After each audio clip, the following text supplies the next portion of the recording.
Sir ముందుగా మీకు panel సభ్యులకి ఏఎన్ఎన్ వీక్షకులకి అందరికీ నమస్తే అండి. నమస్తే సార్. సార్ వాయిస్ క్లారిటీయా? ఎస్, క్లారిటీగా ఉంది, మాట్లాడండి మీరు. రైట్ సార్, ఒక వ్యక్తిని అనేటప్పుడు ఆయన స్థాయి ఏంటి, ఆయన విలువనేంటి, ఆయన ప్రజానాయకుడు అని చెప్పుకునే విధంగా ఆయన నియోజకవర్గం అయినటువంటి జడ్చర్లలో ఆయన ఎటువంటి అభివృద్ధి చేసి చూపించాడు అనేది ప్రధానంగా ఇక్కడ మాట్లాడుకోవాల్సింది. సో రాజకీయంగా మాట్లాడాలంటే విధి విధానాల మీద కానీ లేదంటే రాజకీయ విభేదాలు కొన్ని ఉంటాయి అదర్ పార్టీస్ అన్నప్పుడు. కానీ అనిరుద్ధ్ రెడ్డి గారు ఏంటంటే వైఎస్ఆర్సీపీలో పనిచేసిన తర్వాత ఆ పార్టీ తాలూకు సంబంధించి అదేమంటారంటే ఆ పార్టీకి సంబంధించి ఇంకా ఆ జన్యు అనేది ఇంకా పోలేదు అనుకుంటా కాంగ్రెస్ లోకి వెళ్ళిన తర్వాత. కాకపోతే ఇప్పటికి కూడా జగన్మోహన్ రెడ్డి గారికి ఉడత భక్తిగా ఇప్పటికి కూడా ప్రత్యామ్నాయంగా పనిచేస్తున్నట్టున్నారు కాంగ్రెస్ లో ఉండి. మాట్లాడితే పవన్ కళ్యాణ్ గారిని మాట్లాడేటప్పుడు పవన్ కళ్యాణ్ గారు పిఠాపురంలో ఎమ్మెల్యేగా ఉండి ఇప్పుడు ఆయన ఒక స్థాయిలో ఎటువంటి అభివృద్ధి చేశాడు, నువ్వు చర్చల్లో ఆ విధంగా చేసి చూపించావా అనిరుద్ధ్ రెడ్డి అని అడిగితే నీ తలగా ఎక్కడ పెట్టుకోవాలి? ఇవాళ రోజున సినీ పరిశ్రమ మీద పవన్ కళ్యాణ్ గారు గుడుంబ తాగారు, లేదంటే మామా పెగ్గులా అని చెప్పేసి బాలకృష్ణ గారు ఒక సినిమాలో మాట్లాడారు. మేము దాని గురించి మాట్లాడితే తప్పు లేదా? వీళ్ళు డ్రగ్స్ సంబంధించి టెస్టులు చేయించుకోవాలన్నారు. సో ఒకే మాట సార్, ఇప్పుడు సోషల్ మీడియాలో ట్రెండ్ అవుతున్న విషయం ఏంటంటే ఇక్కడి నుంచి రాజకీయ నాయకులు అందరూ కూడా ప్రెస్ మీట్ పెట్టే ముందు ప్రతి ఒక్కరు కూడా డ్రగ్స్ తీసుకున్నారా లేకపోతే ఆల్కహాల్ తీసుకున్నారా అనేది కూడా టెస్ట్ చేపిద్దాం సార్. శాసనసభ మండలిలో ఇవాళ మీరు ప్రసంగించేటప్పుడు ప్రతి నాయకుడు కూడా డ్రగ్స్ తీసుకున్నారా లేదంటే ఆల్కహాల్ తీసుకున్నారా అని చెప్పేసి టెస్టులు చేపిద్దాం సార్. దానికి కూడా సంసిద్ధం అయితే సినీ పరిశ్రమని అన్న మాటకి ఈయన లెంపలేసుకుంటాడా లేకపోతే ఇవాళ రోజున క్షమాపణలు చెప్పుకుంటాడా అని చెప్పేసి ఇవాళ రోజున సోషల్ మీడియా వేదిక చాలా మంది ప్రజలు వ్యతిరేకంగా ఆయనకి ఇవాళ పోస్టులు పెడుతున్నారు. ఇది సో ఇక్కడ అనిరుద్ధ్ రెడ్డి అనే ఒక బఫూను లేదంటే అనిరుద్ధ్ రెడ్డి అనే ఒక కామెడీ పీసు 119 స్థానాలు వచ్చిన తర్వాత ఇవాళ తెలంగాణలో 119 స్థానాలు 65 స్థానాలు వచ్చిన తర్వాత కాంగ్రెస్ కి ఏ పార్టీకి అభివృద్ధి చేసి చూపించాడు? ఇవాళ తెలంగాణలో రేవంత్ రెడ్డి గారు ఒక దిశ అని చెప్పేసి తేడా లేకుండా గద్దర అవార్డులు ఇచ్చుకుంటూ సినీ పరిశ్రమకి ఒక స్థాయి ఇచ్చుకుంటూ వెళ్తామంటే ఇవాళ రోజున కళామ తల్లిని ఇవాళ రోజున దుమ్మెత్తుకొస్తున్న అనిరుద్ధ్ రెడ్డి మీద కాంగ్రెస్ నాయకులు ఎటువంటి చర్యలు తీసుకుంటారు? పిచ్చి పిచ్చి మాటలు మాట్లాడితే ఊరుకునేదైతే ఎవరు లేదు. తెలంగాణ పోరాటం అప్పుడు నువ్వు పోరాట యోధుడువా? ఒక తెలంగాణ ఉద్యమంలో నువ్వు పాలు పంచుకున్నావా? తెలంగాణకు సంబంధించి ఇవాళ రోజున నువ్వు మాట్లాడిన మాటలు ఏ విధంగా మాట్లాడాలి అంటే నీ దగ్గర డబ్బు ఉందని చెప్పేసి ఎమ్మెల్యే అయిపోతానంటే ఇక్కడ చూస్తూ ప్రజలు డబ్బు ఉందని ఎమ్మెల్యే అయిపోతానంటున్నారు. ఇక్కడ డబ్బుంది కాదు, ఆయన డబ్బులు పోగొట్టుకుంటున్నాం మేమందరం కూడా 90% ఏదో ప్రజాసేవ చేయడానికి వచ్చామని చెప్తున్నారు ఆయన.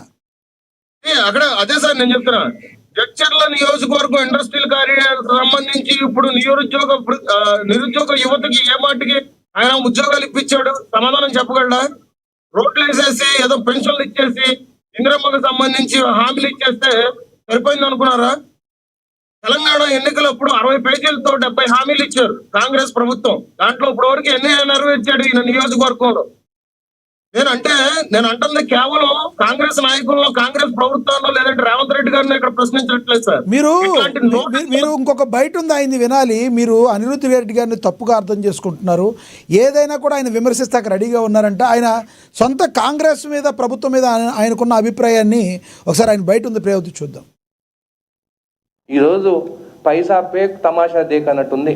ఎవరు పైసలు వేస్తే వాళ్ళ పనులు అవుతున్నాయి. పైసలు లేనోడు ఏ ఆఫీస్ పోయినా కానీ కూడా నేను నిజం చెప్తున్నానేది 10 సార్లు తిరగాల్సి వస్తుంది. ఈరోజు పైసా పేక్ తమాషా దేక్ అన్నట్టుంది. ఎవరు పైసలు వేస్తే వాళ్ళ పనులు అవుతున్నాయి. పైసలు లేనోడు ఏ ఆఫీస్ పోయినా కానీ కూడా నేను నిజం చెప్తున్నానేది 10 సార్లు తిరగాల్సి వస్తుంది. ఈరోజు పైసా పేక్ తమాషా దేక్ అన్నట్టుంది. ఎవరు పైసలు వేస్తే వాళ్ళ పనులు అవుతున్నాయి. పైసలు లేనోడు రైట్. ఏమంటారు ఇప్పుడు? వాళ్ళ ప్రభుత్వంలోనే ఏమీ లేదని చెప్తున్నారు అంటే ఈయన మీరన్నట్టు ఎక్కడన్నా స్క్రిప్ట్ చదువుతున్నారు అనుకోవాలా? కాంగ్రెస్ పార్టీకి కూడా ఇది వెన్నుపోటు అనుకోవాలా? అదే సార్ నేను చెప్తున్నా కదా, నాకు తెలిసి ఈయన జగన్మోహన్ రెడ్డి గారికి ఇంకా ఆ జన్యున్ సంబంధించి ఇప్పుడు కూడా పనిచేస్తున్నాడేమో నాకు తెలిసి. కాంగ్రెస్ లో ఉంటూ కూడా తెలంగాణలో ఏమన్నా సాధిద్దాం అన్న విషయం మీద. ఎందుకంటే అనిరుద్ధ్ రెడ్డి అనే వ్యక్తి సర్పంచ్ గా పోటీ చేస్తే సొంత ఊర్లో కూడా చీకొట్టి పంపించిన వైను అది గుర్తుపెట్టుకోవాలి. ఇవాళ రోజున పైసా ఫేక్ తమాషా దేక్ అన్న మాట మాట్లాడాడంటే నువ్వు ఎన్ని పైసలు ఇస్తే ఇవాళ రోజున జడ్చర్ల ఎమ్మెల్యేగా నువ్వు గెలిచావు, దానికి సమాధానం చెప్పగలవా? నీ ఎన్నికల లెక్కలేంటో బయట పెట్టగలవా? ఇవాళ కలామ తల్లి ముద్దు పెట్టాలని, ఇవాళ కలామ తల్లిలో పనిచేసే నటుల్ని నువ్వు ఇలా విమర్శిస్తున్నావు అంటే, ప్రజానాయకుడు అయినటువంటి పవన్ కళ్యాణ్ గారు లాంటి వ్యక్తులు నువ్వు విమర్శిస్తున్నావు అంటే నీ స్థాయి ఏంటి? అంటే ఇంకొకటి కూడా ఒకటి మిమ్మల్ని అడగాలి ఇప్పుడు మీ పవన్ కళ్యాణ్ గారు అంటే ఇప్పుడు ప్రజాక్షేత్రంలోకి వచ్చిన తర్వాత చాలా జాగ్రత్తలు తీసుకుని సినిమాలు చేస్తున్నారు.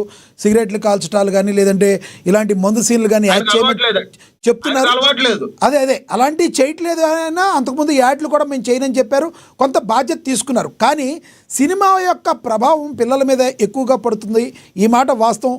వాళ్ళు కూడా కంట్రోల్లో ఉండాల్సిన అవసరం ఉందంటారా లేదంటారా చెప్పండి. సినీ పరిశ్రమ ప్రతిసారి కూడా ఒక సినిమాను, ఒక సీరియల్ లేదంటే ఒక కార్యక్రమాలు ఏదైనా పెట్టినప్పుడు ప్రతిసారి కూడా స్టార్టింగ్ లో 12 ఏళ్ల పిల్లలు కానీ 16 ఏళ్ల పిల్లలు కానీ తల్లిదండ్రుల పర్యవేక్షణలో చూడాలి అని చెప్పేసి చెప్తూ ఉంటారు. సినిమా అనేది ఇవాళ వరకు కూడా ప్రతి ఒక్కరు వినోదం కోసం చేసే ఇదిగా ఉండాలి, కానీ ఇవాళ రోజున ప్రతి ఒక్కడు శక్తిమాన్ అయిపోడు, అట్లాగే ప్రతి ఒక్కడు స్పైడర్ మ్యాన్ అయిపోడు. ఎందుకంటే సార్ ఆ వినోదాన్ని ఆ 2 గంటలు 3 గంటల పాటు మనం థియేటర్ వరకు లేకపోతే 1 గంట పాటు టీవీ ముందు ఉంచి మనం ఆనందం పొందాలే తప్ప ఇవాళ సినీ పరిశ్రమని ఇవాళ రోజున మనం దాంట్లో చేసే క్యారెక్టర్ని మనం అంబిషన్ గా చేసుకొని ఇవాళ రోజున మనం దాని ప్రకారంగా మనం ప్రవర్తించడం అనేది మంచిని తీసుకొని చెడును వదిలేయాలంటారు. సరే అది ఏదన్నా సార్ సమాజానికి స్ఫూర్తినిచ్చే విధంగా మంచి పనులు దాంట్లో ఏమన్నా ఉంటే దాన్ని మనం తీసుకోవడమే తప్పించి చెడుని మనం ఎప్పుడు తీసుకోకూడదు. సినిమా అనేది వినోద ప్రకారంగానే చూడాలి. ఇక్కడ ప్రధానంగా ఇంకో మాట చెప్పాలంటే, ప్రతి ఒక్కసారి కూడా ప్రతి నాయకుడు కూడా అయిపోదామని ఇవాళ పవన్ కళ్యాణ్ గారినో లేదంటే సినీ పరిశ్రమను టార్గెట్ చేసి మాట్లాడుతున్నారే తప్పించి ఇవాళ వాళ్ళ డొల్లతనం ఏంటనేది వాళ్ళ నియోజకవర్గాలతో వెళ్ళి అక్కడ మాట్లాడితే చెప్పే పరిస్థితి ఉంది సార్. సో అనిరుద్ధ్ లాంటి మనిషి ఎప్పటికైనా కానీ కాంగ్రెస్ పార్టీకి చాలా విషబీజం లాంటోడు. అది ఒకసారి రేవంత్ రెడ్డి గారు కూడా ఒకసారి ఆలోచించి ఆయన మీద చర్యలు తీసుకోవాలి. ప్రతిసారి ఇదే ప్రతి చర్యగా మాట్లాడితే మాత్రం రేపు పొద్దున ప్రజలు సినిమా ఇండస్ట్రీలో అందరూ కూడా హీరోలు అందరూ టెస్టులు చేయించుకోవాలన్న ఈయన ఇప్పుడు ఉన్న పైలట్ రోహిత్ రెడ్డి బీఆర్ఎస్ గురించి ఎందుకు మాట్లాడలేదంటే ఆయన కండువా మార్చే ఉద్దేశం ఏమైనా ఉందంటారా? బీఆర్ఎస్ వ్యక్తి pilot Rohit Reddy BRS party show cause అడిగినా కూడా ఆయన ఏం మాట్లాడిన పరిస్థితి ఈరోజు జైల్లో ఉండి. మరి ఆయన ఎందుకు కనపడలేదు? ఆయన రాజకీయ నాయకుడే కదా. డ్రగ్స్ లో దొరికిపోయాడు ఆయన. అదే సార్ ఇప్పుడు అట్లాగంటే ఆంధ్రప్రదేశ్ లో మరి ఒక ఎంపీ కూడా దొరికినప్పుడు పార్టీ నేను చెప్తున్నా, ఎప్పుడైనా గానీ ప్రజానాయకుడు అన్నప్పుడు మాకు షుగర్లు వచ్చినాయి, బీపీలు వచ్చినాయి అని ఇట్లాంటి సమాధానం చెప్పాలి. ఇప్పుడు ఒక రకంగా చెప్పాలంటే ఇప్పుడు కళ్ళజోడు చూస్తున్నారా, ఈ 2 సంవత్సరాల నుంచి నేను డిబేట్ లో పాల్గొన్న దానికి నాకు ఏమైనా సైట్ వచ్చిందంటే ఈ సైట్ వచ్చింది సార్, ఈ సైట్ వచ్చింది. కాదు చెప్తున్నా, ఇక్కడ ఒకటి చెప్తున్నా ఏంటారా, ప్రాణాలు ప్రాణంగా పెట్టి ఇవాళ ప్రజల పక్షాన పోరాటం మాట్లాడే నేను ఏంటంటే ఆ స్థాయి తగ్గట్టుగా నేను గొంతెత్తి మాట్లాడారు. అదే చెప్పారు. అదే సార్, ఇప్పుడు నీకు షుగర్లు వచ్చినాయి ఏమొచ్చినాయి అంటే అది నీ సెకండరీ, అది నీ వ్యక్తిగతం. ఎవరు రమ్మన్నాడు రాజకీయాల్లోకి? మేము రమ్మన్నావా? అనిరుద్ధ్ రెడ్డి గారు మీరు రండి అని అన్నావుగా, అనలేదుగా. అవి కూడా ఓర్చుకోవాలి సార్. ప్రాణాలు పోతున్నా గానీ ఇవాళ రోజున తెలంగాణ కోసం ఎంతో మంది ప్రాణాలు పోగొట్టుకున్న వ్యక్తులు ఉన్నారు. వాటిలో పోలిస్తే నీకు వచ్చిన బీపీ షుగర్లు నీ స్థాయి అంత చెప్పు. రైట్. లక్ష్మీకాంత్ గారు అందుబాటులో ఉండండి, మళ్ళీ మాట్లాడతాను. మనతోటి రాజకీయ విశ్లేషకులు న్యాయవాది బండారు రామ్మోహన్ గారు జాయిన్ అయ్యారు, ఆయనతో మాట్లాడదాం. రామ్మోహన్ గారు నమస్తే సార్.